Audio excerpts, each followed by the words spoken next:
Tragédia humanitária. Bombardeio em hospital de Gaza faz centenas de mortos e milhares de feridos. Região onde estão os brasileiros esperando o resgate também foi bombardeada. Comida e acabaram de jogar um bombeiro bem aqui do lado. Tá cheio de fumaça. Primeiro a ser indiciado, Jair Messias Bolsonaro. CPI do golpe pede indiciamento de Bolsonaro e mais 60 pessoas. A data se transforma no dia da resistência democrática. Papuda, lhe espera. O ICL Notícias, segunda edição, está no ar.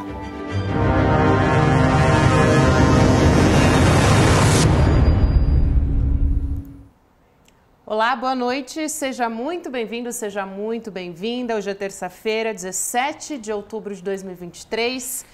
Eu começo o programa já alertando a respeito de uma tragédia humanitária num hospital que foi atingido por um bombardeio na faixa de Gaza.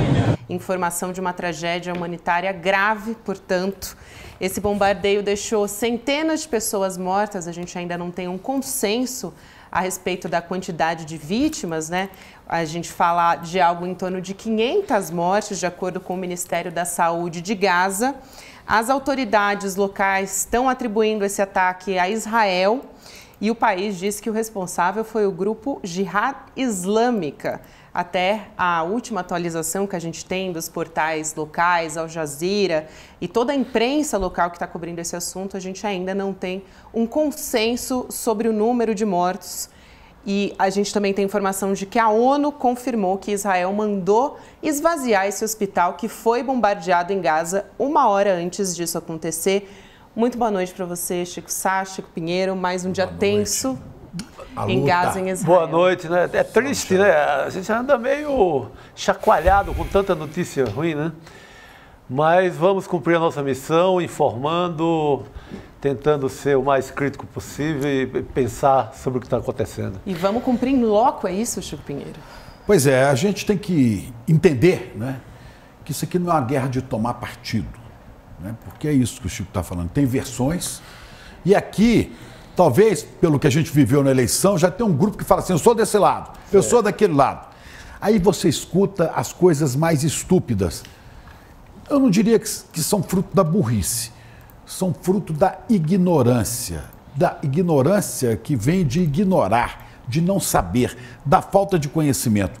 Eduardo Moreira disse poucos dias atrás aqui no ICL, primeira edição, que aqui no Brasil é o seguinte, a pessoa primeiro escolhe para que lado vai torcer, depois vai buscar as justificativas para estar torcendo, aí vale qualquer asneira que é dita na cabeça das pessoas. Bom, a bomba de hoje é essa que estourou sobre um hospital na cidade de Gaza, que fica na zona norte da faixa de Gaza, né?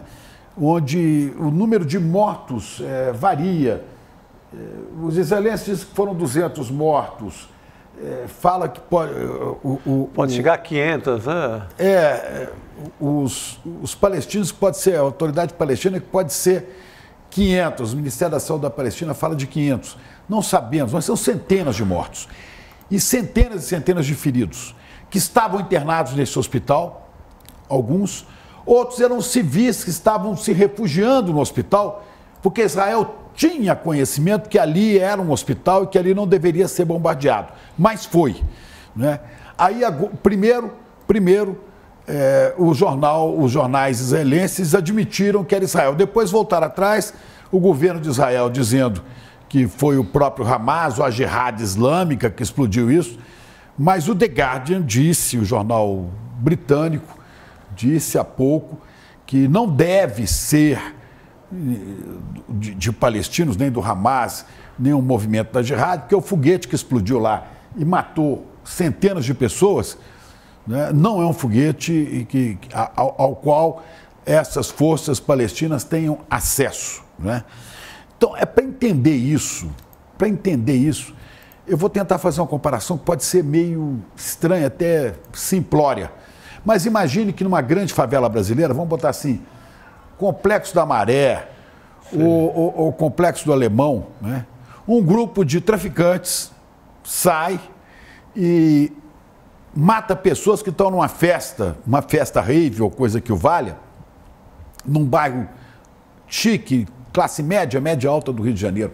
Pode ser Leblon, Ipanema, Barra da Tijuca, e matam cruelmente várias pessoas num ato terrorista. E a resposta a isso do governo seria assim: vamos erradicar, vamos tirar esse pessoal daí, esse grupo de traficantes. Sim.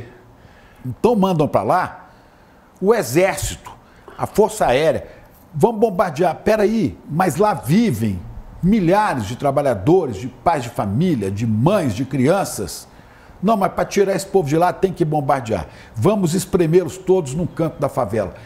E o resultado é isso que a gente está vendo. Se você conseguir comparar a faixa de Gaza, que é mais ou menos como a Barra da Tijuca, mais Jacarepaguá, mais a zona sul do Rio de Janeiro, ou Palheireiros com a zona sul de São Paulo, né? É lá que estão espremidos milhares e milhares, milhões, que é mais de 1 milhão de pessoas pobres, palestinos. São 2.200.000 palestinos que vivem na faixa de Gaza. E eu não custo repetir, o pessoal ligado ao Hamas são 40 mil, entre 2.200.000. Então você vai impor um sacrifício a mais de 2.100.000 pessoas por causa desse grupo? Mas é o que a gente está assistindo, né? Então, agora a gente começa a ver a guerra recrudescendo lá. E por aqui a guerra de, digamos, narrativas, principalmente nas redes sociais. A extrema-direita brasileira, os bolsonaristas, ou os bolsonaropatas, como eu gosto de dizer, porque isso é uma doença, né, acreditam em coisas que só eles acreditam. Mas eles hoje, uma pesquisa da Quest, que a gente vai falar dela aqui, fala de 78% dos que estão nas redes apoiam Israel e essa é a resposta de Israel. Olha que interessante, 78% dos brasileiros que estão nas redes sociais, de extrema direita, a maioria, apoia Netanyahu. Agora, uma pesquisa do Jerusalém Post, um jornal importante de Jerusalém, diz que 86% dos israelenses condenam Netanyahu. Então você vê como é que está a situação. Aqui impera a ignorância. Ignorância da extrema-direita do Brasil, que acreditou e acreditava e acredita, né, que o seu minto, que eu não falo mito, o seu minto Jair Bolsonaro é pró-Israel. Lembra durante a campanha que aparecia bandeirinha do Brasil com bandeirinha de Israel? Sim, lembra? Desde da campanha inteira, nos acampamentos do Exército, em tudo que é lugar. Mas não só não sabem história, né, como não sabem o que disse, o que veio dizendo Jair Bolsonaro. Jair Bolsonaro que condenou, que negou que tenha havido holocausto. Ele chegou a dizer isso, não houve holocausto. Foi a morte tremenda de 6 milhões de judeus no regime de Hitler. Bolsonaro diz que não houve holocausto. É pró-Israel? Mas como é pró-Israel? Se ele recebeu no Brasil e tirou foto com Beatrix von Storch, que é uma das líderes do partido Alternativa para a Alemanha, nós temos, olha a imagem do encontro. Tá aí. Ela é neta. Não dá para desmentir isso, é fato. Isso tá não foto. é fake, não, isso é fato. Ela é líder de um partido que é neonazista, que é de extrema direita. Ela é neta de um ministro do Hitler. Olha quem está sorrindo ao lado dela. Vocês ignoram isso? Olha quem é essa mulher. E vamos além. Além disso, e ela ser de um partido de extrema-direita neonazista, Bolsonaro teve como seu secretário de Cultura Roberto Alvim. Lembram que ele acabou tendo que sair do cargo? Porque Roberto Alvim, fazendo o pronunciamento, se achando muito chique, montou um cenário em que ele imitava, né, o gabinete de Joseph Goebbels, ministro da propaganda do Hitler. Ele imita aqui. E ele usa nesse pronunciamento, literalmente, frases de pronunciamentos de Goebbels. Não é?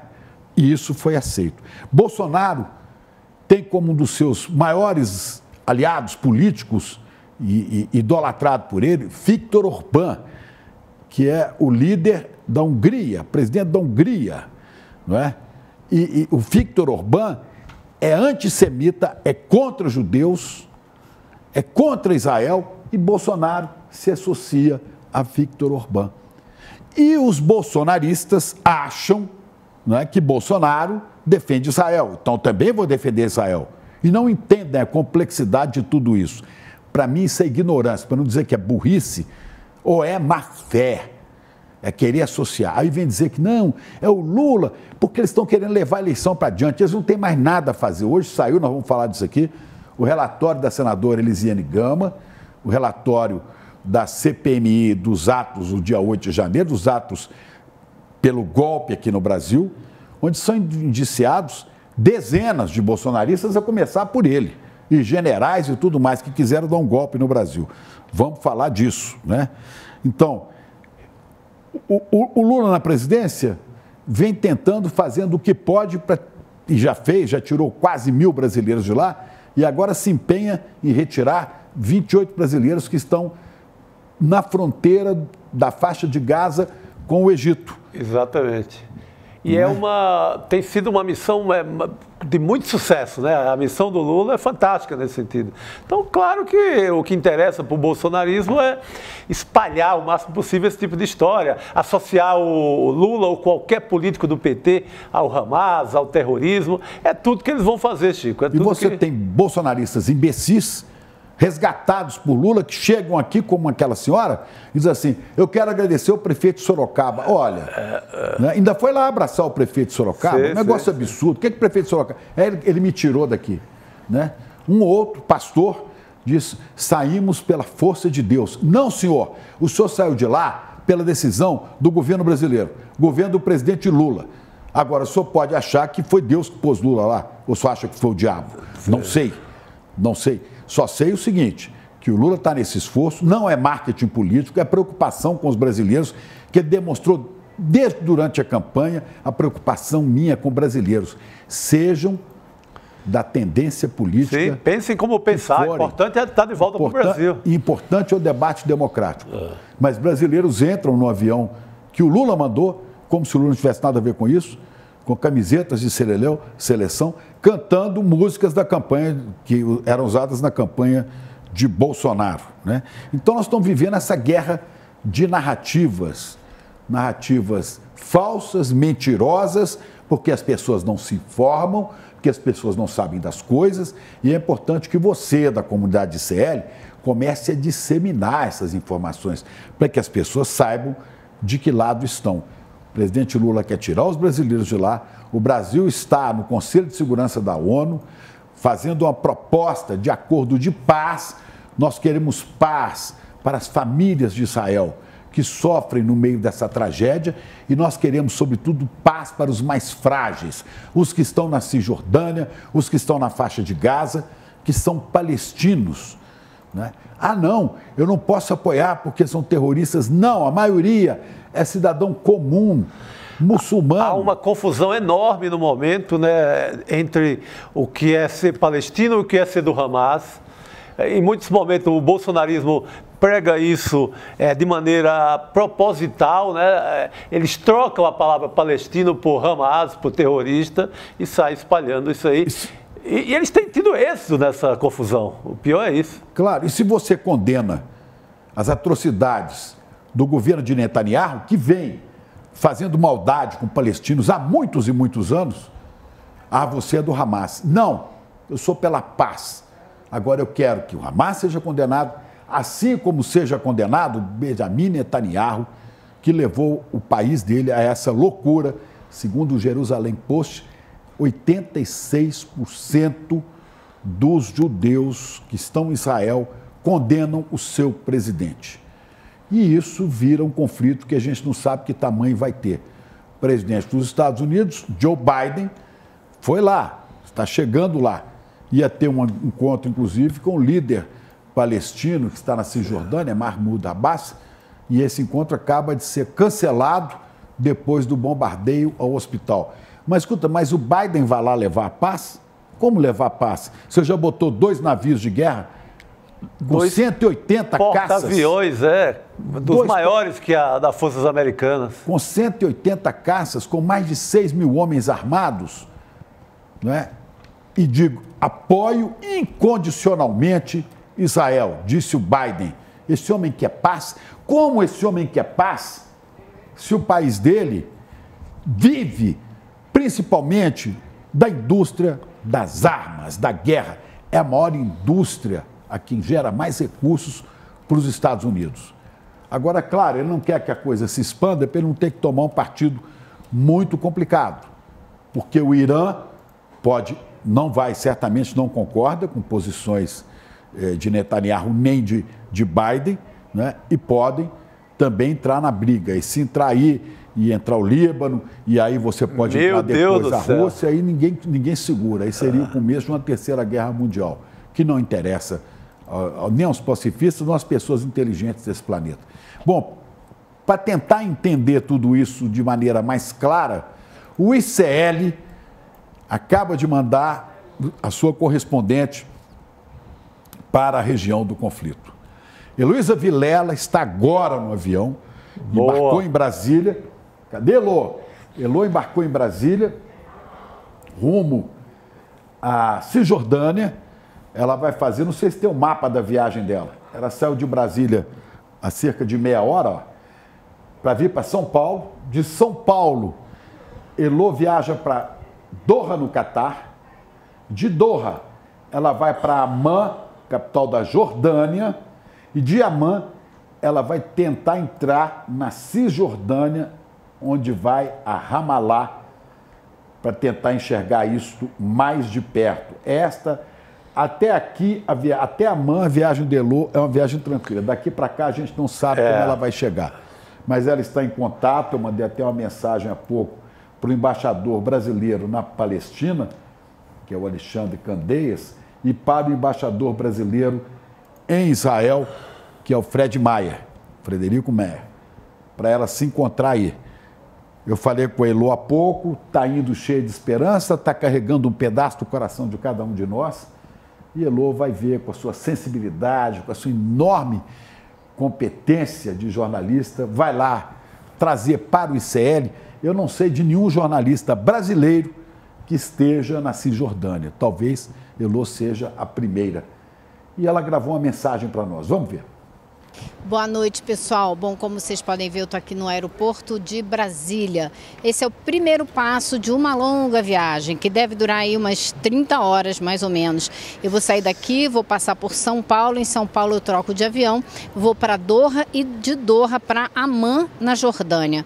O objetivo em Amman é pegar um carro e chegar até Ramallah, que fica nos territórios palestinos, mas não é no sul, na faixa de Gaza, onde estão acontecendo os bombardeios. Eu vou para outra área dos territórios palestinos, que é a Cisjordânia.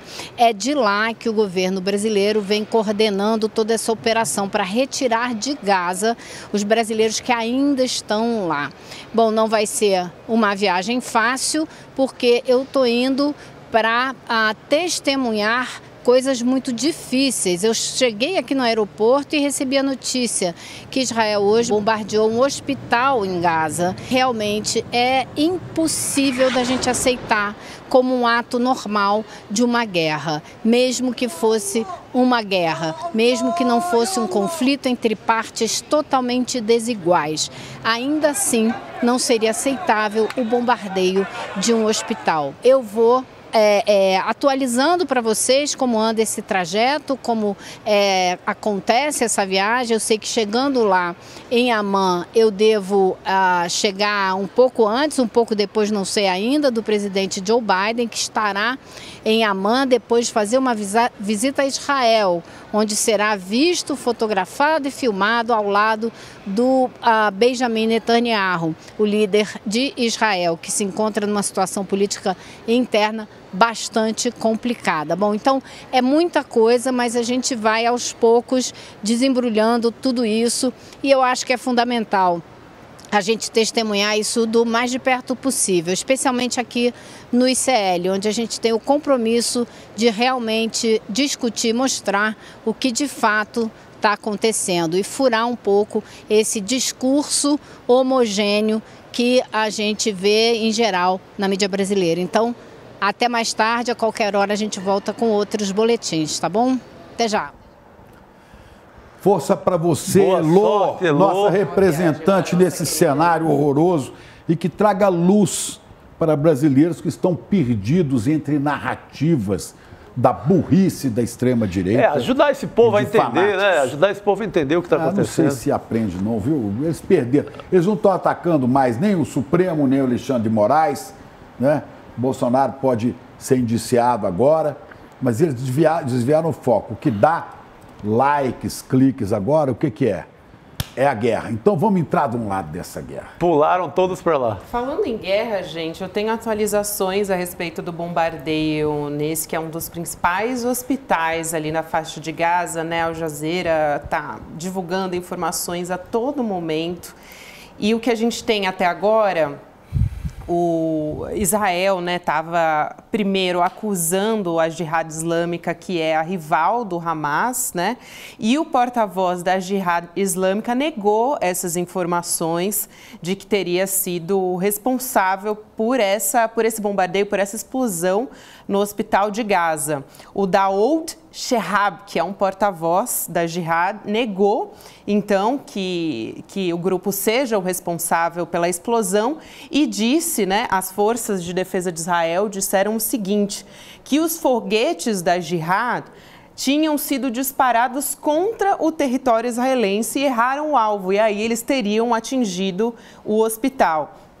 E o Shehab disse que não tinha operações das brigadas Al-Quds, né, o braço armado da Jihad Islâmica, naquela área da cidade de Gaza. Então, até o momento que a gente tem é a Jihad negando, dizendo que não tinha operações. Eu acho que Enquanto isso, só para concluir, Chico, o primeiro-ministro Benjamin Netanyahu também se pronunciou a respeito disso e aí ele condenou, falou que foram esse ataque ao hospital em Gaza, que deixou centenas de mortos, a gente ainda não tem nem a conclusão de quantas, foi obra de terroristas selvagens, foi isso que ele usou até agora. E a gente, pelo que também está vendo, está mobilizando posicionamentos, além de posicionamentos ao redor do mundo, também protestos. O Al Jazeera está reportando protestos na Jordânia, pelo menos, Tunísia, Turquia, Síria, Irã e Líbano também, depois do que aconteceu lá em Gaza. E muitos estão, inclusive, protestando contra os Estados Unidos, porque o Joe Biden, como disse o Chico,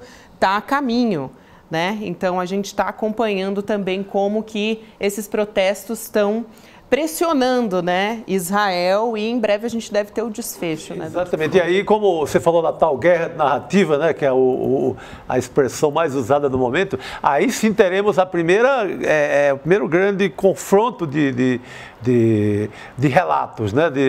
Foi Israel ou não foi Israel? No primeiro momento, a mídia do mundo inteiro, você pega o jornal de Nova York, a Cisjordânia, todo mundo, Israel, atribuindo a Israel esse ataque, o que seria mais óbvio por conta do ataque a civis que tem sido constante, né?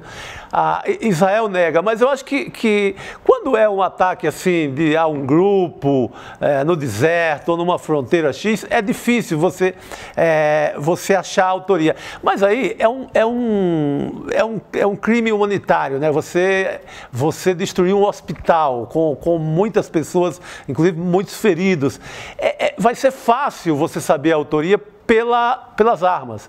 Não sou nenhum especialista, mas o que eu percebi aqui em leituras rápidas de especialistas, examina-se o que provocou aquele estrago e é fácil você decifrar. Não vai ser um grande mistério da guerra. Eu acho que muito breve a gente vai saber realmente de quem é a autoria.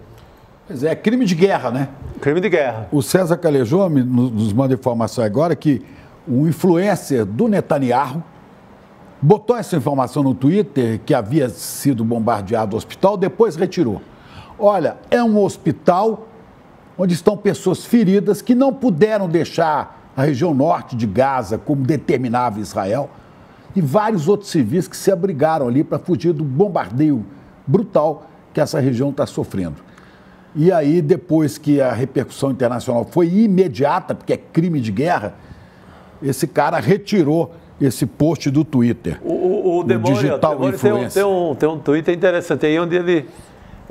no qual ele descreve direitinho o que teria acontecido. Exato. O que aconteceu, né? Para todo mundo entender do que a gente está falando, né? O Leandro Demore. Né? Exatamente. O Leandro Demore apurou o seguinte, que o Hanania Naftali, que é um digital influencer do governo de Benjamin Netanyahu, postou que Israel tinha atacado esse hospital, né? Um hospital, na verdade, em Gaza, para matar terroristas. E logo na sequência ele apagou esse post e começou a dizer que foi o Hamas. Também, em paralelo a isso, que foi o que eu falei na abertura do programa, a ONU confirmou que Israel tinha pedido para que as pessoas deixassem o hospital, portanto, que evacuassem o hospital, o que era impossível de se fazer, de acordo com a ONU, né, por questão de logística. Isso aconteceu há uma hora atrás. E a gente está falando aí também a respeito, né, sobre o bombardeio de Gaza. A conta oficial de Israel no Twitter apagou os vídeos. Eles tinham postado vídeos que seriam a principal prova de que o ataque teria sido supostamente pelo Hamas. Só que depois apagou, né? Inclusive, a gente tem os prints que o Leandro Demore postou aqui nas redes sociais do horário, do local do ataque, de acordo com a NPR, do post original de Israel com os vídeos e os horários e o post editado depois. Olha ali. Olha aqui, tá aqui, ó. O Hanania Naftali, que é esse influencer do Netanyahu, né? Breaking news, a Força Aérea de Israel ataca, bombardeia Hamas terroristas que estavam baseados no hospital em Gaza, né? Muitos feridos estão mortos, né? Quer dizer, esse cara depois apaga isso, porque ficou muito ruim. Pra você ter uma ideia, imediatamente a Turquia, o Irã, o Catar, o Egito, a Jordânia e até o Canadá publicaram notas de repúdio ao ataque de Israel. Aí ele resolveu dizer que foi o Hamas, mas o Hamas não. O The Guardian diz que ele não tem foguete com essa potência. E disseram, não, isso é a Jihad Islâmica, são os islâmicos, os muçulmanos unidos contra Israel. Eu acho que essa questão das armas vão decifrar, vão matar a charada do verdadeiro autor do ataque. Acho que não vai ter muito segredo, acho que não demora muito a gente saber. Exatamente, a gente vai continuar acompanhando, né? Até agora o que a gente tem de informação são estes tweets apagados. O que é interessante, né, a partir do que está apurando aqui o Demore, é que o vídeo foi editado, né? O vídeo não, né? O tweet foi editado já sem os vídeos, que comprovariam justamente que o ataque teria sido feito pelo Hamas. Então, por que apagar esses vídeos? Isso ainda não foi esclarecido, né? E a gente vai ter que continuar acompanhando para entender. É mais uma peça importante para entender essa história. A Organização Mundial da Saúde publicou essa nota aqui. Vou pegar só esse trecho, está em inglês, eu vou traduzindo aqui. O hospital era um dos 20 no norte de Gaza, da faixa de Gaza, né, diante das ordens que recebeu ordens de evacuação pelos militares de Israel. Essa ordem de evacuação era impossível de ser cumprida, dadas as circunstâncias de inseguridade para essas pessoas, condições críticas para os pacientes. Se fosse tirar os pacientes de lá, morreriam, né? E que estavam, inclusive, em ambulâncias, pessoal que trabalha no hospital, sistema de saúde com capacidade total, né? Ocupada, né? E não tinha alternativa para sair de lá. Então, essa aqui é uma nota da Organização Mundial de Saúde, né, que está literalmente condenando esse bombardeio, que é reconhecido como bombardeio das forças de Netanyahu. Não sei que nos desmintam depois, porque Netanyahu mandou avisar suas forças armadas, vamos bombardear essa área, vamos bombardear esse hospital, caiam fora daí. São 20 hospitais que estão lotados, em condições precárias, sem energia elétrica, né, com pouca energia, congeladores precários, sem água. Olha aí a imagem do hospital sendo bombardeado. Esses médicos desse hospital, eles têm feito milagre, o que dá, né? Porque não tem mais medicamento mais, tem feito ali... Tem luz, não tem água. Olha, tudo certo você condenar terroristas entrando numa festa rave e assassinando brutalmente pessoas inocentes. Agora, as pessoas da extrema-direita condenam isso e não enxergam o resultado que esse negócio está tendo. Não enxergam a brutalidade que desaba sobre as pessoas simples e pobres de Israel. E essas pessoas não descobriram ainda que dá para condenar as duas coisas. E tem que condenar as duas coisas. Pelo amor de Deus, é terrorismo, condenamos. É ataque a civis no hospital, condenamos. Ô Chico, eu vi um dia desses, acho que na Globo News, alguém comentou assim, quando foram assassinados aqueles 3 médicos brasileiros lá na Barra da Tijuca. Sim. Escuta, mas são gente como nós. Eles são gente como a gente. São gente como a gente, tudo bem, são. Mas também são gente como a gente, os palestinos, os pobres que morrem todos os dias nas periferias das cidades brasileiras, nas favelas, nos guetos de pobres e miseráveis, na faixa de Gaza que existe, por exemplo, no Rio de Janeiro. Tem até uma literalmente... Inclusive com esse nome, né? Com esse nome, porque ao lado da linha vermelha, você chega de avião no aeroporto do Galeão e para ir para o centro você passa por uma área que tem um muro que separa para que a gente não veja o que está acontecendo ali dentro, onde está o complexo de favelas da Maré. Não, esses médicos são gente como a gente, então estão próximos, você sente a dor deles. Mas quando morre o pai de família, o negro, o pobre que mora na favela, aquele que apareceu com uma furadeira elétrica para trabalhar na sua casa e foi confundido pela Polícia Militar do Rio como um traficante armado e foi fuzilado, a gente ouve nos telejornais a mãe chorando, aquele enterro com os pobres ao redor, mas a gente não sente igual, sabe por quê? Não são brancos, não são da classe média. Esse povo não é gente como a gente. Os palestinos não são gente como a gente. E esse povo diz que idolatra Jesus, são cristãos. Ora, Jesus nasceu na Palestina, Jesus era palestino, Jesus nasceu em Belém, que está dentro da Cisjordânia. Não é? E isso os cristãos não entendem nem querem entender. Atualizações aqui do Al Jazeera, gente, a respeito de uma reunião. A Jordânia cancelou uma reunião com o presidente dos Estados Unidos, Joe Biden, e também líderes do Egito, que aconteceria em Amman. A Jordânia cancelou essa reunião que aconteceria na quarta-feira, portanto amanhã, né, com o presidente dos Estados Unidos, Joe Biden, e também com todas essas lideranças, né, árabes para discutir essa situação na faixa de Gaza. De acordo com as autoridades locais, o ministro dos Negócios Estrangeiros do país, da Jordânia, a gente esperava, né, o que se esperava da imprensa local era que Biden fosse se encontrar com os líderes depois de uma visita de solidariedade que ele faria a Israel, que é o aliado dos Estados Unidos, né? Os Estados Unidos e Joe Biden já deixaram muito claro que eles estão do lado de Israel, né? Incondicionalmente. Exatamente. Se os Estados Unidos quisessem a paz, a primeira coisa que faria é não ter mandado ou tirar de lá os 2 porta-aviões carregados de armas. Mas, Chico, você vê que o próprio Biden já deu uma amaciada no discurso.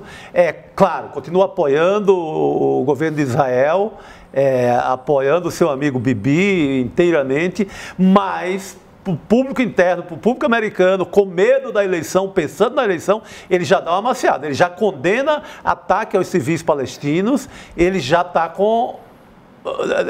em outra postura. Ele deu leve ainda uma amaciada no discurso, mas porque isso pode comprometer a eleição dele também. Contra quem?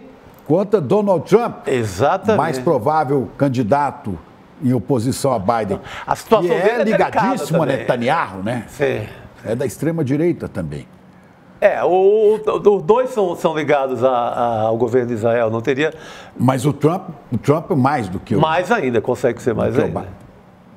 A gente tem também um embaixador palestino falando ao vivo agora, quem está transmitindo é as Nações Unidas, né? A página do YouTube das Nações Unidas, portanto, A ONU fazendo essa transmissão agora, daqui a pouco a gente vai trazer informações a respeito disso também.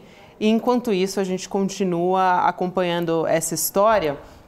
Só a título de curiosidade, né? Olha só, a gente está colocando, a nossa produção está colocando. Vamos assistir um trechinho e daqui a pouco a gente volta a trazer informações sobre a guerra. لجنة تحقيق دولية في هذا الحادث، وثانيا طرقتم باب مجلس الأمن عدة مرات في السابق وكانت مقفلة كما هو الحال حتى الآن. هل لديكم خيارات أخرى غير مجلس الأمن؟ نحن لن نعفي مجلس الأمن من مسؤوليته. مجلس الأمن يجب أن يتحمل مسؤوليته لأنه هو المعني بحفظ الأمن والسلم الدوليين. هذه حرب تهدد الأمن والسلم الدوليين في كل منطقة الشرق الأوسط وربما في العالم. لا يمكن أن يهرب مجلس الأمن تحت أي ذريعة كانت من مسؤولياته. وحسب علمي أن شقيقتنا سفيرة الإمارات مع سفير الاتحاد الروسي طلبوا جلسة مفتوحة لمجلس الأمن غدا لكي يتكلم. Na ONU, né? O Conselho de Segurança da ONU está se reunindo ao longo dos últimos dias para tentar chegar a um consenso ou, ao menos, caminhar para um diálogo a respeito dessa crise humanitária, para chegar a um corredor humanitário para a entrada de medicamentos, comida ou até também de pessoas, né? São duas negociações diferentes. Interessante que esse embaixador está pedindo que os responsáveis pelo cruel ataque ao hospital sejam punidos e está responsabilizando Israel. É o embaixador que está falando em árabe aí, né, e pedindo punição para os culpados. O meu árabe não está tão em dia, mas a gente já traz as atualizações em inglês. Neste momento está havendo muita manifestação em Ramallah, que fica na Cisjordânia, para onde está indo Heloísa Vilela, muitas manifestações de protesto. E no mundo inteiro essa informação sacode o planeta. E Israel, o esforço que deve estar sendo feito agora é uma tentativa, não sei se em vão ou não, de provar que não foi responsável pelo ataque.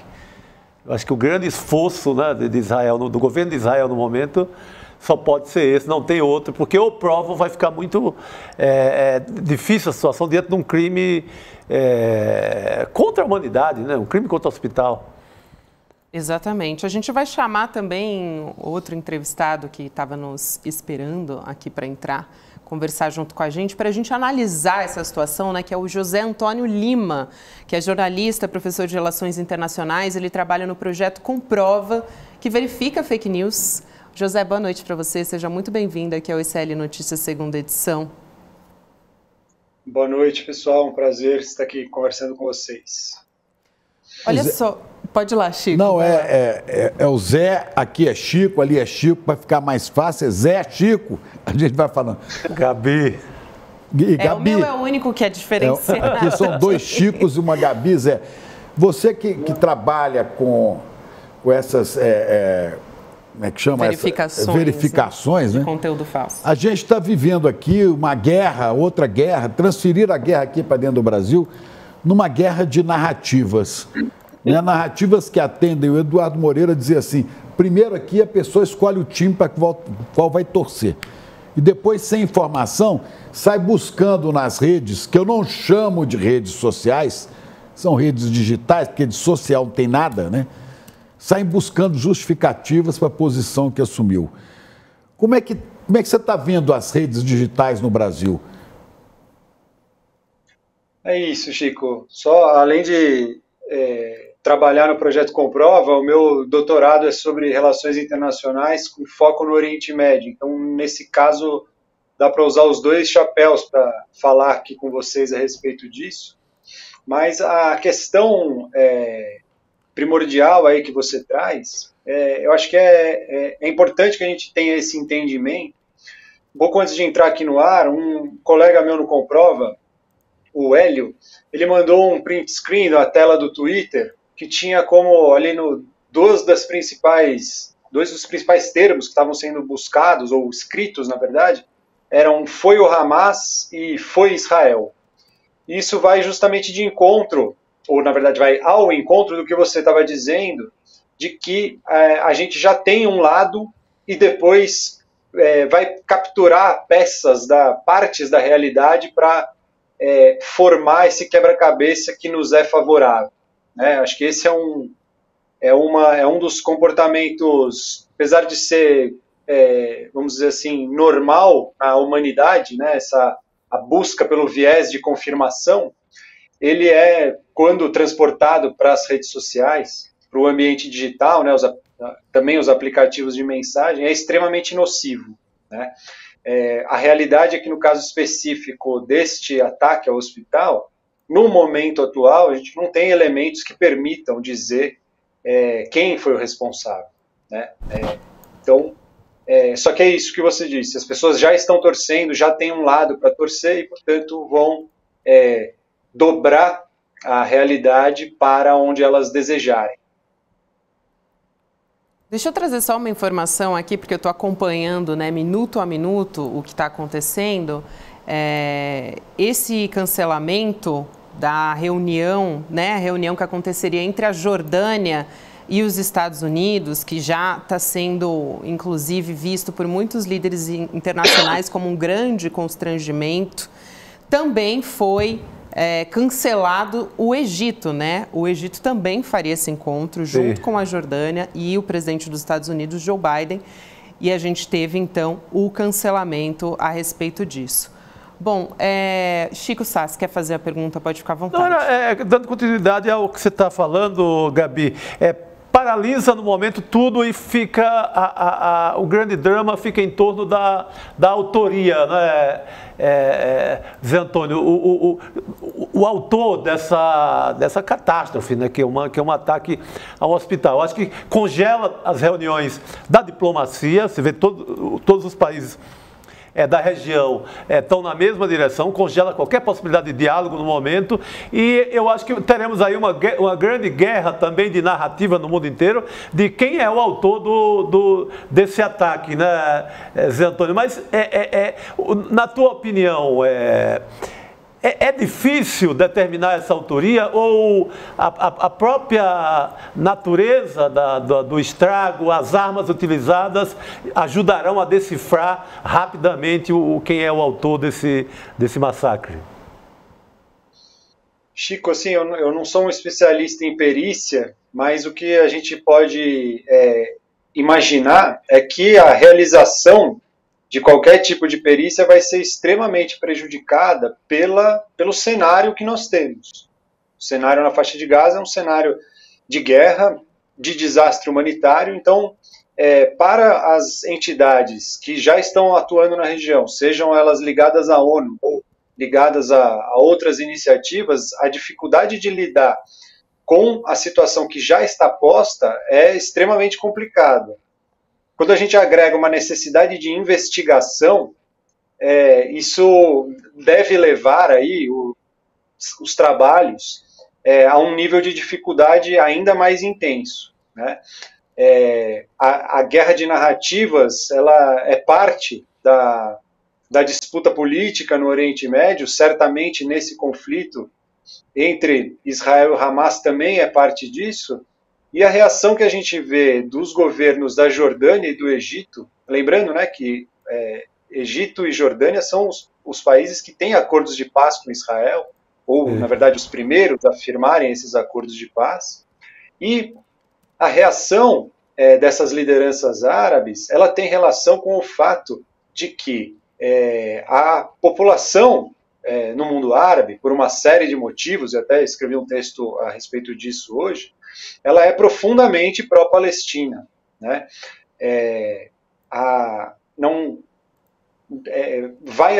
Apesar de a gente ainda ter neste momento dúvidas a respeito do que aconteceu, e a situação não é nada confortável para o governo de Israel, né? Eu até postei no Twitter agora citando um jornalista americano, para além disso que o Leandro Demori trouxe, né, que vocês mostraram aí, eu estava acompanhando antes, mas uma conta oficial do governo de Israel e o embaixador de Israel na ONU chegaram a postar no Twitter, citando fontes de inteligência, um vídeo antigo, como se fosse uma prova de que a Jihad Islâmica, um dos grupos que atua na faixa de Gaza, teria sido responsável pelo ataque. E desde então tiveram que editar os tweets e remover esse vídeo. Ou seja, algo que é um forte indicativo, não, é uma evidência de que o governo de Israel mentiu, pelo menos neste aspecto, entende? Ainda que estejamos em suspenso a respeito à realidade do ataque, né? A responsabilidade do ataque.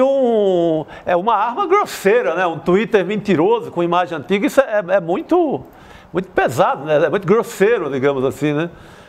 Pois é, assim, eu honestamente, com o tempo de observação que eu tenho do Oriente Médio, eu não ficaria surpreso se isso fosse uma ação do Hamas ou da Jihad Islâmica, e menos ainda se fosse um ato do governo de Israel, né? Há alguns meses a gente teve um assassinato de uma jornalista da Al Jazeera, a Shirin Abu Akleh, jornalista palestina, e imediatamente Israel atribuiu esse fato a um atirador palestino e depois provou-se que foi um militar israelense o responsável, né? Eu não estou de forma alguma colocando o carro na frente dos bois, eu insisto, no momento atual a gente não tem nada que possa comprovar a autoria, mas esses tweets, né, tanto esse que o Leandro Demore trouxe, quanto esse que o jornalista americano trouxe, essa edição que foi feita porque vídeos antigos foram usados pelo governo de Israel, elas são indicativos terríveis, né, a meu ver. E é daí que emana essa indignação das lideranças árabes, que é uma consequência da indignação das populações árabes, né? E não só árabes. A gente viu, está vendo, pelo menos eu estava vendo até antes de entrar aqui no ar, protestos na Turquia, que não é um país árabe, mas um país muçulmano, onde também a solidariedade à causa palestina é bastante intensa. Então, o cenário da guerra da desinformação é apenas um dos que compõem um quadro extremamente complexo, que aparentemente vai nos levar, infelizmente, eu falo isso com uma enorme preocupação, para um conflito mais amplo, que não fique restrito apenas a Israel e ao Hamas. Tem uma informação também a respeito, né, atualizações a respeito desse bombardeio. A gente tem imagens, inclusive, que são estarrecedoras dos médicos que estão nesse hospital que foi bombardeado. Eles estão dando uma coletiva de imprensa e no entorno deles tem várias vítimas que estão cobertas ou não, em alguns casos. Tem um bebê, tem a imagem de um bebê que é uma vítima desse bombardeio. É estarrecedor olhar essas imagens e ver que essa videoconferência de imprensa desses médicos de Gaza entre um massacre está sendo feita nesse momento. A gente teve a confirmação, enquanto isso está acontecendo, a gente não vai divulgar essas imagens, obviamente, porque são estarrecedoras, mas a gente tem informação também, enquanto a gente tem essa liderança palestina na ONU, dizendo que a versão, né, de que a culpa é de Israel, eles se posicionaram a respeito disso. Esse enviado palestino que está na ONU está condenando esse massacre israelense no hospital de Gaza, pediu por um cessar-fogo. Esse embaixador disse, né, que esse ataque no hospital Al-Ali, em Gaza, matou mais de 500 pessoas, né? E nessa conferência de imprensa, o Riyad Mansour, né, um porta-voz, apelou por esse cessar-fogo imediato para evitar a violência. E eles disseram o seguinte, nessas lideranças: nós responsabilizamos Israel por este crime e Israel, né, deve enfrentar justiça e responsabilização. Nós, como grupo árabe, exigimos um cessar-fogo imediato. Professor, aproveitando só a sua experiência como professor de Relações Internacionais, eu pergunto o que pode ser feito. A gente já teve, por exemplo, uma ministra da Espanha pedindo que o Benjamin Netanyahu seja levado ao Tribunal Penal Internacional por crime de guerra. Sim. Isso não demora demais? O que os órgãos internacionais, que tipo de pressão pode ser feita agora para que esse massacre acabe, ou que a gente consiga pelo menos uma pressão e que a gente diminua o terror do que está sendo visto?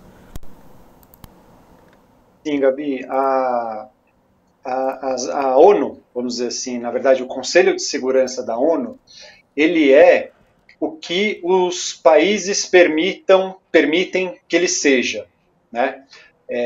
Então o Conselho de Segurança, o órgão máximo, aquele que tem responsabilidade e capacidade de agir sobre uma situação como essa que a gente está vendo, ele é dependente do que os países acham, né? E a gente tem uma divisão tradicional neste órgão, com a Rússia e a China de um lado e os países ocidentais de outro, França, Reino Unido e Estados Unidos, né? Os integrantes do Conselho de Segurança que têm um assento permanente nesse foro.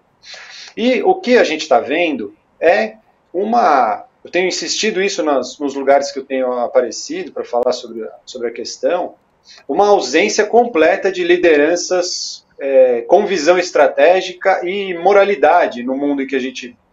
Tá? Então, o governo chinês, por exemplo, acredito que está aguardando o cenário se desdobrar e vendo com até alguma certa alegria o fato de que os Estados Unidos estão enrascados no Oriente Médio, né?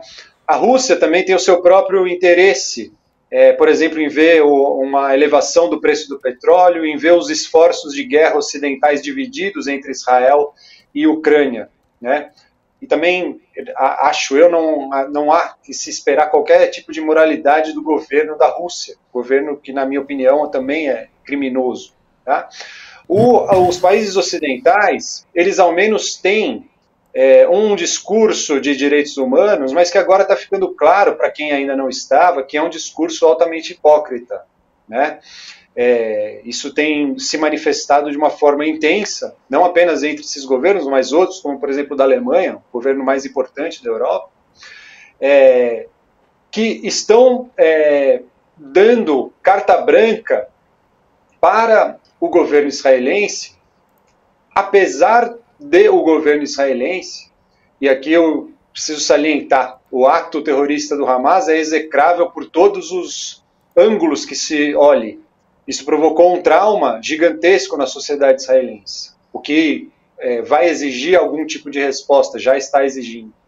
Mas o que a gente está vendo é a liderança israelense, tanto civil quanto militar, engajada em uma retórica de contornos genocidas, o que nos indica que é possível que tenhamos, ao longo dos dias, e talvez esse caso do hospital se agregue a isso, talvez não, mas atos de limpeza étnica. E mesmo assim, as lideranças ocidentais insistem em dar carta branca para Israel. Professor. Isso é extremamente preocupante, porque a gente caminha, insisto, para um conflito de grandes proporções na região como um todo. Professor, como a gente vê, são as forças da OTAN, que são lideradas pelos Estados Unidos. Esses governos da OTAN apoiam, em maior ou menor grau, o governo de Netanyahu, nesse momento, né? Eu acho que é isso. Eu queria que o senhor comentasse isso, mas uma outra coisa. Como o senhor trabalha com Comprova, deve estar vendo aí nas redes digitais, na internet, incomprovadas várias denúncias que a extrema-direita coloca, né, inclusive acusando o presidente Lula de ser defensor do Hamas e Bolsonaro, seu grande defensor de Israel. A gente vê todas as asneiras, versões da guerra completamente estúpidas. Eu te perguntaria o seguinte, até que ponto a imprensa e a grande mídia brasileira, sejam jornais ou televisão, contribuem para a disseminação destas versões, para desvirtuar isso? Ou está faltando, na grande mídia, está faltando alguém que faça o trabalho do Comprova e que fale, não, isso que estão dizendo aí é mentira. O senhor vê alguma... Está em São Paulo, está acompanhando toda a imprensa brasileira. Então, Chico, o Comprova, ele é uma iniciativa da Associação Brasileira de Jornalismo Investigativo que abarca uma série de veículos, muitos da grande imprensa, outros de menor expressão, mas todos veículos estabelecidos nos seus respectivos cenários. Tá? No escopo do Comprova, não do escopo do Comprova não faz parte, ou não fazem parte, os conteúdos que versam única e especificamente sobre a guerra. Então, a questão do hospital, por exemplo, não faz parte do escopo do Comprova. Questão de crianças, de decapitações, isso também não faz parte do Comprova. O que faz parte são conteúdos como esse, por exemplo, que você mencionou, que envolvem as políticas públicas do Brasil, e aí a política externa está dentro dela, ou a própria política brasileira. E aí a gente vem para um cenário, bom, eu não preciso falar isso para vocês, né? O cenário político brasileiro é extremamente polarizado. E a questão Israel e Palestina é um dos temas que ajuda nessa polarização, né? O que contribui, o que faz parte dessa polarização. Então, você me pergunta sobre o cenário de desinformação, né? A desinformação, ela não é um defeito do nosso sistema político, né? Ela é uma característica que faz parte e é praticamente indissociável, pelo menos no cenário que a gente tem. Ela abarca todo o espectro político, mas a experiência do Comprova nos indica que ela é mais forte nas redes da direita, principalmente de extrema direita, né?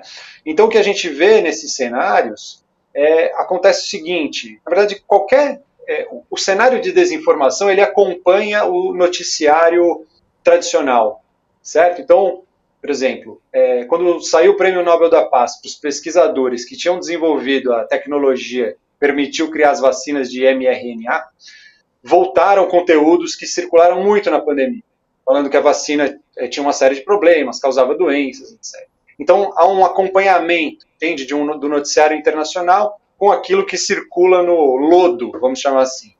E agora, com a guerra, é a mesma coisa. Então, os conteúdos que estão circulando, por exemplo, um que a gente já verificou, é esse, de que o Brasil, no governo Lula, no governo lá atrás, nos governos anteriores, tinha doado 25 milhões de reais ou de dólares para o Hamas. E não é verdade isso. A doação foi feita, mas para a autoridade palestina, que é uma outra entidade separada do Hamas, controlada por um partido rival, inclusive. Tá? Assim como vários países, né? Assim como vários países contribuíram com os palestinos. Não é o Brasil. Exato. O que a gente vê nesses conteúdos é sempre isso. Na verdade, há um descaso total com o que realmente está acontecendo entre Israel e Palestina e uma busca para obter dividendos políticos, né? A gente vê isso por parte de usuários de internet e de políticos, inclusive, que utilizam esse tipo de desinformação para atacar os seus adversários, né? O que é mais um sinal do gravíssimo quadro de desinformação que a gente tem aqui no Brasil. O senhor vê a burrice aqui, chegou a tal ponto que a Assembleia Legislativa de Rondônia, né, aprovou uma proposta de um deputado de lá, certamente extrema-direita, concedendo a Netanyahu, que eles nem sabem quem é, o título cidadão de honra, cidadão honorário de Rondônia. Agora estava uma discussão agora à tarde para ver se tirava isso. O deputado está recuando, tentando... Aí tem uma brasileira que agradeceu o prefeito de Sorocaba. Quer dizer, a imbecilidade, a falta de informação e a má-fé, né, dominam nessa hora as versões. Imagina Netanyahu, cidadão honorário de Rondônia, pobre do povo de Rondônia. Enfim, uma medida que, assim... pelo menos do meu ponto de vista, não faz o menor sentido.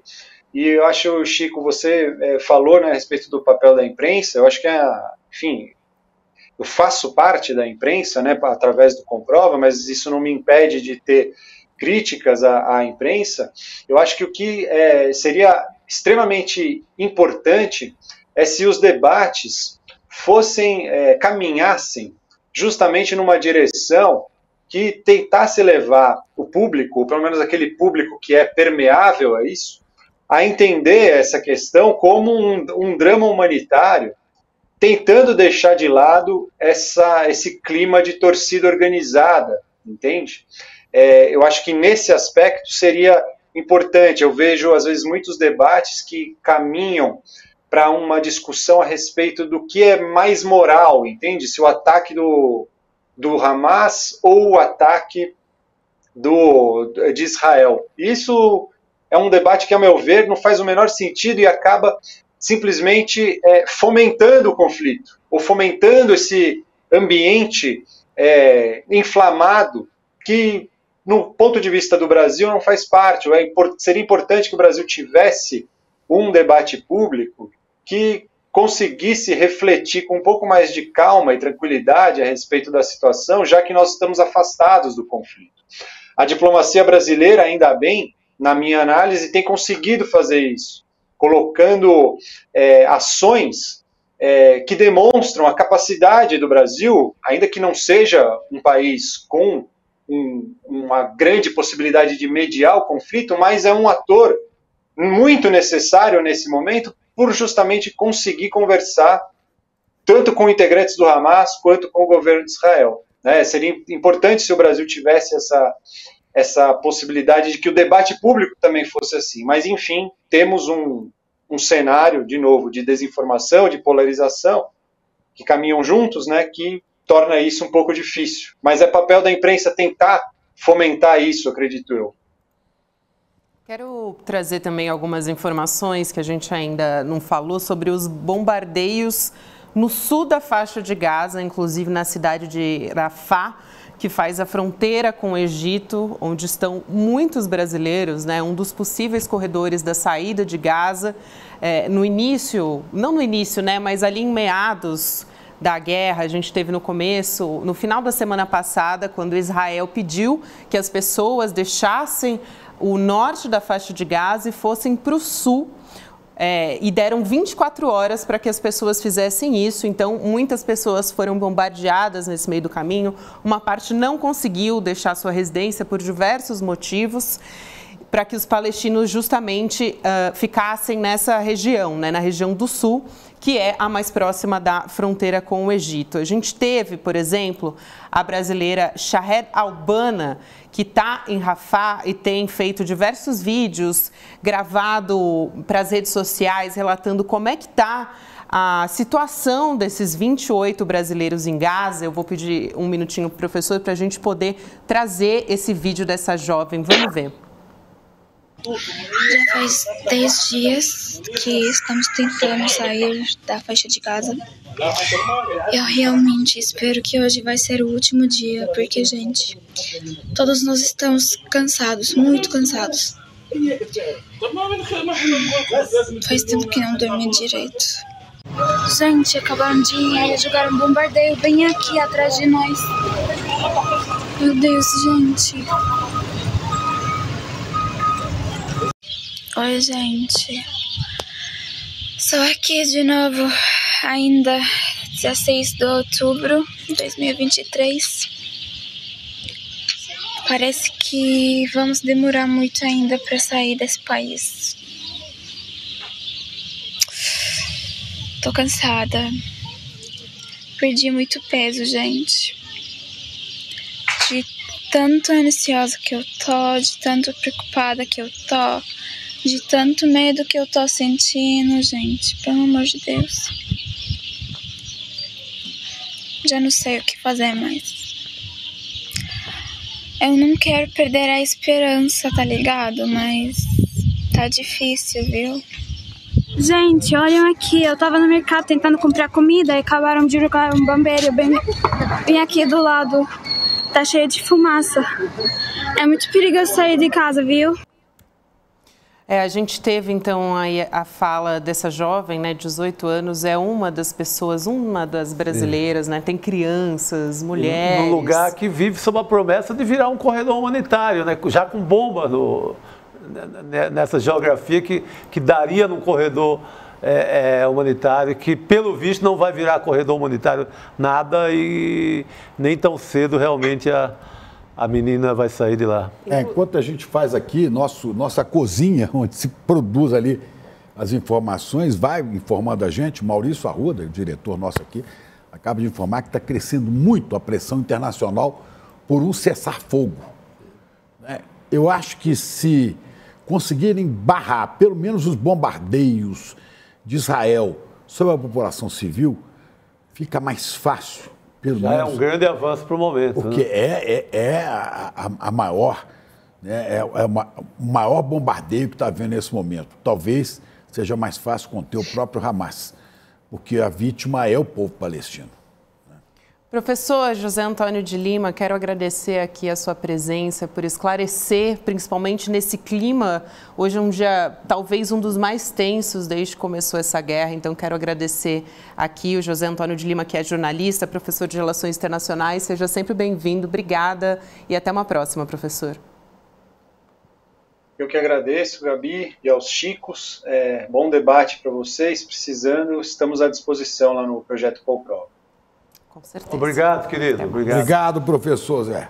A gente tem informação também que Rogério Jordão, da nossa equipe, também nos traz, de que os membros do Conselho de Segurança pediram uma reunião de emergência justamente sobre o ataque no hospital. Os Emirados Árabes Unidos, em conjunto com outros membros do Conselho de Segurança da ONU, pediram, então, portanto, essa reunião emergencial do órgão para discutir esse ataque. O Brasil está ocupando a presidência, né, nesse momento, nesse semestre, na rotatividade da ONU e avalia um encaixe para essa quarta-feira, portanto, amanhã, né? O pedido é que o encontro aconteça o mais rápido possível e, até o momento, a gente tem informação de que deve acontecer na quarta-feira. A proposta do Brasil no Conselho de Segurança seria avaliada hoje, né? Mas por causa desse bombardeio foi adiada. Vamos ver quando que vão votar aqui. É uma proposta de paz, né? De cessar-fogo do Brasil.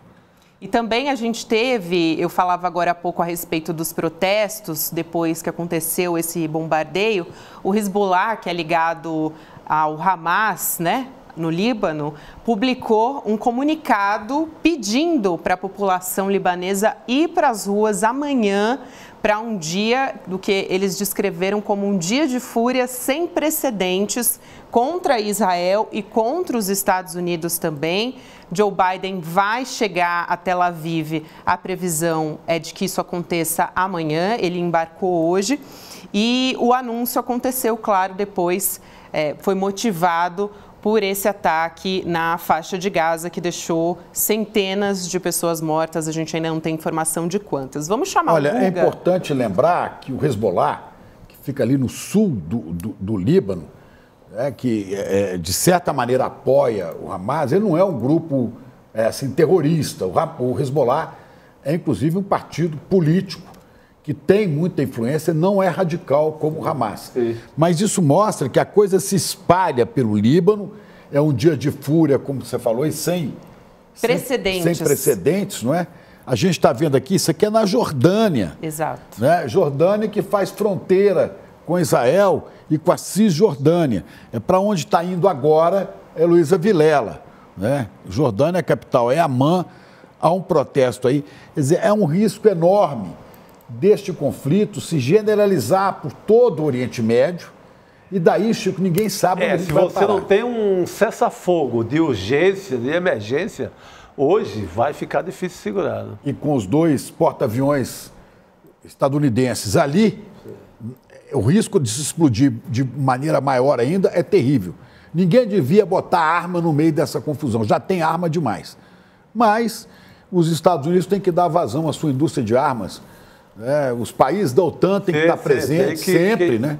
Sempre. Que botar para rodar o dinheiro da indústria de armas. Vamos ver o que o Biden vai falar por lá, né?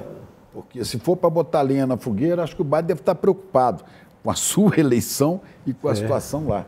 Guga já está entre nós. Boa noite para você. Guga, eu quero trazer também informação, já aproveito e passo a palavra para você direto. Israel também, de acordo com o The Guardian, realizou um segundo ataque aéreo contra equipes de resgate que estavam procurando mulheres e crianças nos escombros do hospital que foi destruído na faixa de Gaza. A cada minuto a gente recebe uma informação ainda mais aterrorizante do que a anterior. As imagens, né, que têm chegado, meu Deus do céu, não dá realmente para mostrar, porque são... Pois é, gente, o presidente da autoridade palestina, Mahmoud Abbas, disse que não vai mais se reunir com Joe Biden amanhã, exatamente por conta desse ataque ao hospital, esse ataque que ainda está muito polêmico, mas quando a gente vê Israel bombardeando aqueles que estão agora em volta ali do hospital, tentando recolher corpos, aí já fica tudo, né, um pouco mais óbvio. Agora, não dá ainda para afirmar de onde partiu de fato esse ataque. A gente trouxe há pouco, né, esse post do Demore, né, explicando que Israel, inclusive, retirou do ar aquelas imagens que eles estavam usando para confirmar, segundo eles, que teria sido a Jihad Islâmica Palestina os autores desse ataque, né? Seriam foguetes que eles lançaram e que teriam falhado e caído em direção ao hospital. Tinha uma imagem que eles chegaram a colocar no ar. Eles retiraram porque eles perceberam depois que essa imagem tinha sido produzida depois do ataque ao hospital.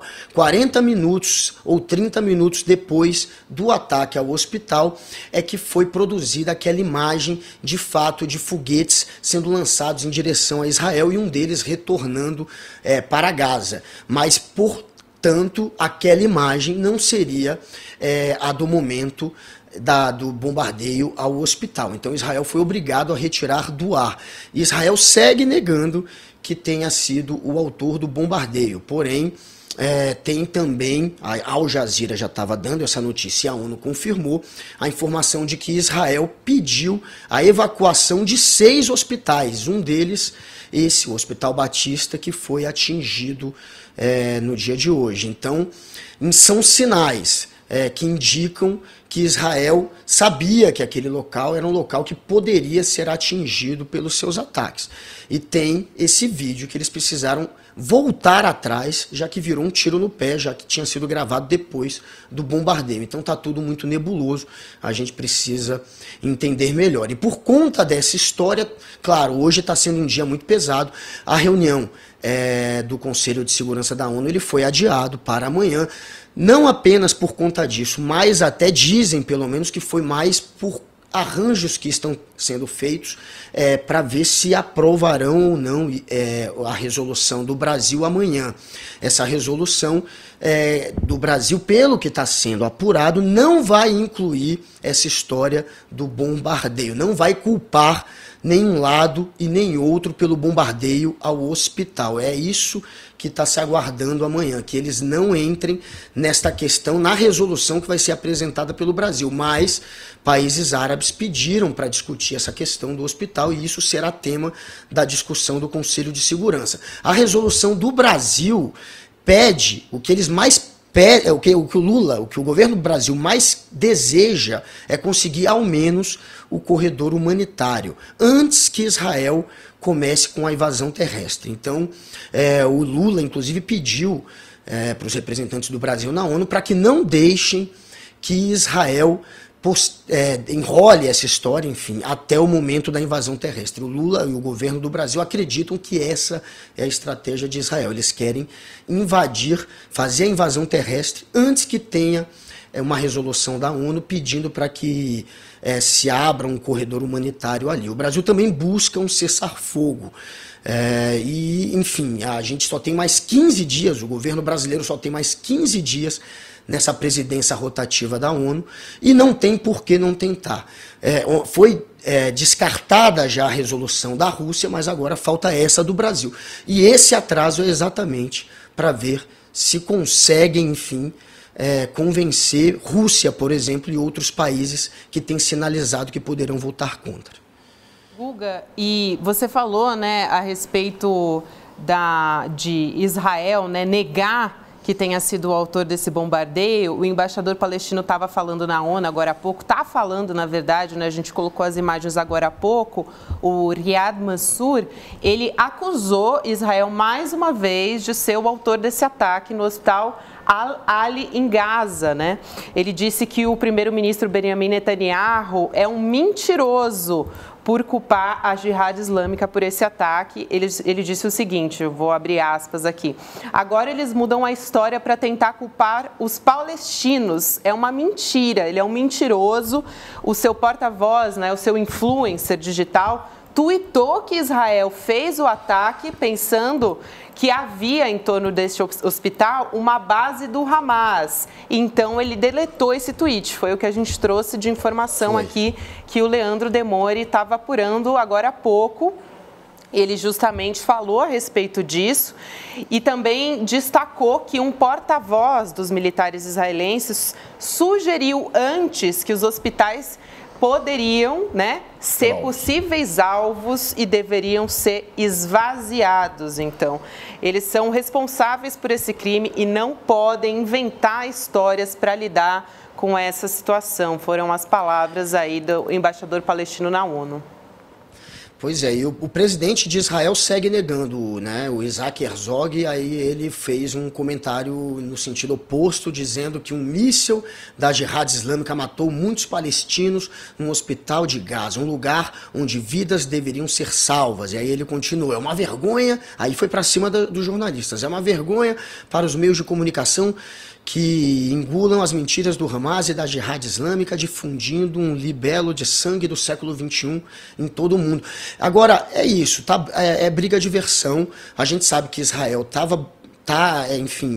com uma série de bombardeios que é completamente desproporcional. Foram mais de 6 mil bombas até o sábado que foram lançadas. Isso é, completamente...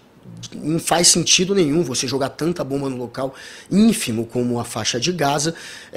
Agora, Israel diz que durante o momento em que o hospital foi atingido, não estava ocorrendo nenhum bombardeio das forças de defesa de Israel. Esse é o argumento deles, que não tinha bombardeio, e eles usam essa questão do horário. Durante esse horário, nenhum bombardeio, segundo eles, estava sendo cometido pelas forças de defesa de Israel. Esse é o argumento deles, e que, segundo eles, era um momento em que a Jihad Islâmica... A princípio eles falaram do Hamas, depois eles mudaram para a Jihad. A princípio eles disseram que o Hamas estaria atirando foguetes naquele momento, e não Israel bombardeando. Depois eles mudaram para a Jihad Islâmica, usando esse vídeo que chegaram a publicar nas redes sociais e depois perceberam que era um vídeo que tinha sido gravado 40 ou 30 minutos após a bomba atingir o hospital. Então não fazia mais sentido aquele vídeo.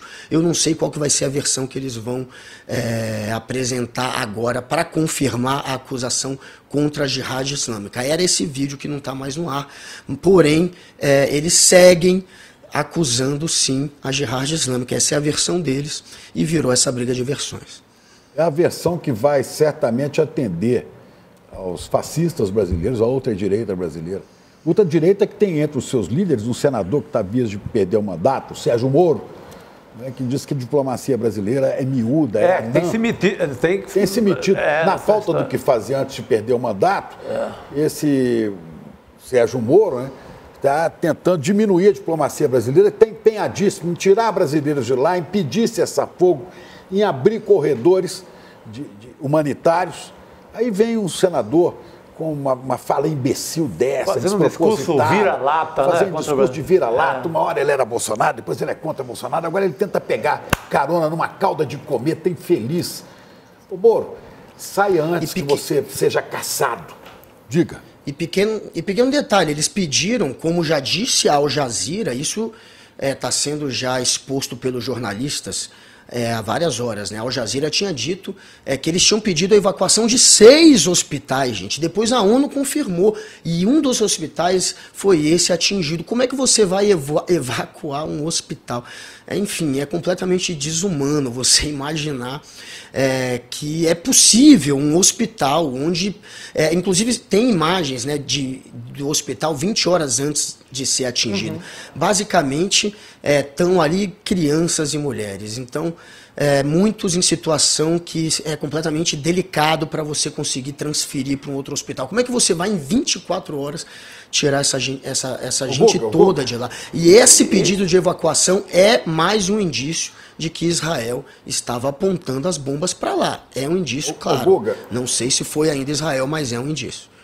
Guga, antes de você nos deixar aqui, eu queria que você comentasse rapidamente, você está de olho nisso aí, no relatório da CPMI do golpe, que a senadora Elisiane Gama apresentou e pediu que sejam indiciados pela tentativa de golpe no Brasil Jair Bolsonaro, mais 60 pessoas, 30 militares, 8 generais, um almirante. Só Sérgio Moro está fora disso, como eu estava falando de Moro.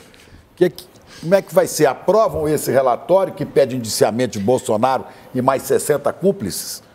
Amanhã esse relatório vai ser aprovado na CPMI. A gente sabe que a CPMI, ela hoje tem uma maioria de parlamentares governistas. Também outros 2 relatórios alternativos serão apresentados, um deles pedindo o indiciamento do Flávio Dino. Esses 2 certamente serão rejeitados. E, é claro, esse pedido de indiciamento ele é enviado ao Ministério Público Federal, enfim, à Polícia Federal, às forças, às autoridades competentes que podem de fato investigar, para a partir daí sim acontecer alguma coisa de fato com Jair Bolsonaro e a sua trupe de golpistas. Agora, a Elisiane Gama, ela foi para cima, ela colocou ali, inclusive, militares de alta patente, como o antigo comandante das Forças Armadas do Exército, o Freire Gomes, ou da Marinha, o Almir Garnier. Então, ela não poupou, tem General Heleno, tem o Braga Neto, tem a Carla Zambelli, tem o Bolsonaro, que pode ser condenado por 4 crimes, no caso. Então, ela foi para cima, ela pediu sim para indiciar essa turma toda, e agora cabe, claro, à Justiça seguir ou não a apuração da CPMI. A gente sabe que a PGR está prestes a ser trocada, não está mais nas mãos de Augusto Aras, portanto, é possível sim que Bolsonaro se dê muito mal. Só completando, entre esses que você citou aí, também está o Silvinei Vasquez, aquele cara da Polícia Rodoviária Federal que tentou impedir a eleição no Nordeste, em cujo celular foi encontrado post do Hitler e de armas. Do Hitler, né? Ele é cristão, ele é um cidadão de bem, ele é bolsonarista. Silvinei Vasquez, cadeia para você. Vamos lá? É isso. É isso aí. E Silvinei Vasquez, esse que acharam o celular dele com referências a Mussolini, ao Hitler, esse Silvinei Vasquez, o celular dele, inclusive, mais um aí que se mostra um sujeito da extrema-direita sem noção da história, né? Mas é isso, galera. Ok. Obrigado, valeu, Guga, obrigado. A gente chama Chico Alves aqui, eu aproveito para retomar o assunto a respeito da guerra. O presidente da França, Emmanuel Macron, acabou de fazer uma postagem nas redes sociais. Eu estou abrindo aqui a postagem do Macron para poder ler, mas ele disse: nada justifica bombardear um hospital, nada justifica você ter como alvo civis. E aí a França condena os ataques que aconteceu no hospital Al-Hali, em Gaza, que deixou tantos palestinos, que fez tantas vítimas palestinas. Nossos pensamentos estão com eles e que, tudo seja esclarecido, todas as circunstâncias sejam esclarecidas. Chico Alves, meu querido, boa noite para você, dentro do possível. Como é que você tem acompanhado aí no ICL Notícias, né? O Chico Alves, que é o nosso editor-chefe, né, do nosso grande site. editor do portal. Que estreou ontem, né? Parabéns, Chico. Parabéns pelo belo trabalho. Parabéns, querido. Obrigado. Uma pena, Chico, Gabi e todo mundo que está vendo a gente, uma pena que a gente tem que dar nesses dias, né, nesse primeiro dia, tantas notícias ruins, né? Tantas notícias tristes. Um dia que começou a gente dando no portal a notícia da esperança de brasileiros que estavam achando que talvez saíssem hoje lá de Gaza, né, e voltassem para o Brasil, e termina com uma esperança tão pequena de que eles consigam sair, seja amanhã ou que dia que for, né, diante desse bombardeio, né. Então, essa fala, por exemplo, do Macron é aquela obviedade: nada justifica atacar um hospital, é a nota de repúdio, né. Mas cadê a ação que faça impedir, seja lá que lado for, de fazer esse tipo de coisa, de atacar os civis? É preciso uma ação, e a ação é diplomática, né? A diplomacia precisa agir rapidamente. Então a gente está acompanhando isso, tem acompanhado isso no site, demos esse bombardeio ao hospital, claro. Tivemos aí entrevistas hoje no ICL1, do Breno Altman, do embaixador brasileiro em Israel, que a gente reproduz também, e vamos acompanhando a guerra junto com todos os brasileiros, assim, atônitos com tanta imagem dantesca, né? É difícil. Eu que tenho tanto tempo de jornalismo, a turma aí também tem, Chico Pinheiro, Chico Sá, a Gabi é mais nova, mas a gente já viu tanta coisa, mas perto disso, eu acho que as atrocidades que a gente viu não se comparam. Não, nada igual, nada igual. Essas imagens que têm chegado do hospital, pelo amor de Deus. Mas Chico, você podia falar rapidamente, a gente está no fim, sobre o nosso portal que você dirige como editor-chefe, rapidamente dar uma dica para as pessoas, como é que elas acessam, o que está de informação aí?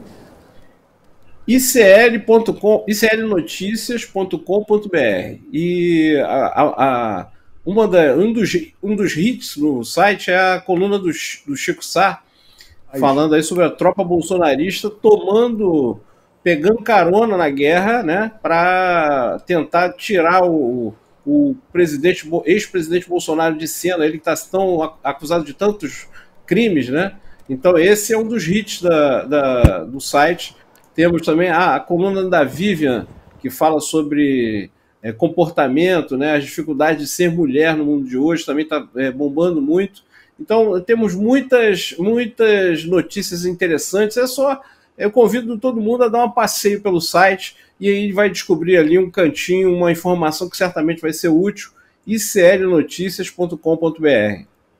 É isso, meu querido. Muito obrigada. Parabéns mais uma vez, Chico Alves. O site que não tem anúncio, que você lê, não tem anúncio. Sabe aqueles anúncios de erva milagrosa, de cura falsa do câncer que pulam na sua página? Não tem nada isso aí, ó. Não tem nada. Faz um passeio. Como emagrecer, Viagra, essas bobagens, não tem nada aí. Aí é só notícia bem apurada, certamente. Sem propaganda, é isso aí. Obrigado, meu xará. Valeu. Obrigado, Chico. Obrigado a todos. Boa noite dentro do possível. Obrigada, Chico. A única boa notícia, além da notícia do iclnoticias.com.br, é sobre a nossa celebração de aniversário, né? Que foi ontem, aniversário do ICL, 3 anos que a gente está democratizando a educação, transformando o jornalismo. Essa que é a revolução que a gente está fazendo, que está começando. A gente convida para fazer parte dela junto com a gente. Você pode se inscrever em icl.com.br. E hoje você garante um bônus bastante especial do aniversário de 3 anos do ICL e ganha o seguinte, se você fizer essa inscrição hoje: um kit exclusivo de 3 anos de ICL com fone de ouvido, mochila, sacola, caderno, lápis, o livro do Edu Moreira, Travessia, o livro do Domênico de Masi, Uma Simples Evolução, e também uma arte exclusiva e numerada de Ricardo Beliel. Além disso, nessa semana, uma parte do valor de todas as compras do ICL, isso é muito importante, vai para ajudar projetos de reconstrução nas comunidades, né, em comunidades no Rio Grande do Sul. Você pode fazer parte disso em icl.com.br, fazendo a sua inscrição. Até domingo, essa oportunidade para você, gente. Muito bom. Agora, chamo, claro, né, os nossos queridos do Sinapse, ICL, Robertinha Garcia, César Calejon, entrevistando a Rafaela Albergaria, que é idealizadora... Albergaria, idealizadora e coordenadora do Observatório dos Trens. Então, uma conversa bastante interessante sobre mobilidade urbana. É isso, né? E a gente agradece a audiência de todos vocês, no Brasil afora, pelo exterior, né? É isso. Paz na terra. Paz na terra. Aos homens e às mulheres de boa vontade. E agradeço especialmente nossa audiência em Águas de Lindóia, onde meu amigo Pedro Rielli, que está fazendo aniversário hoje, está de olho no ICL Notícias 2. Parabéns, Pedrão. A gente espera Pedrão. voltar com notícias mais leves, né? Tá bom. Até amanhã, gente. Por favor, paz. Vamos. A Ciranda da Paz. Encerramos o ICL. Vamos nessa. Até amanhã, minha gente.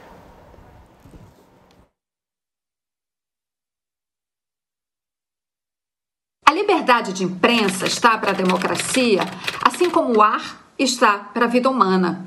A gente não consegue viver sem respirar. A liberdade de imprensa é, portanto, o oxigênio da democracia. A gente sabe que censura rima com ditadura. E a ditadura acabou definitivamente com a aprovação da Constituição de 1988.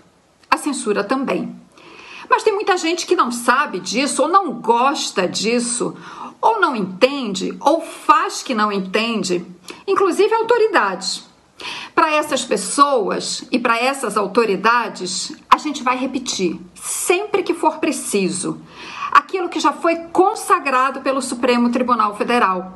Cala a boca já morreu. Viva a liberdade de imprensa e viva a democracia.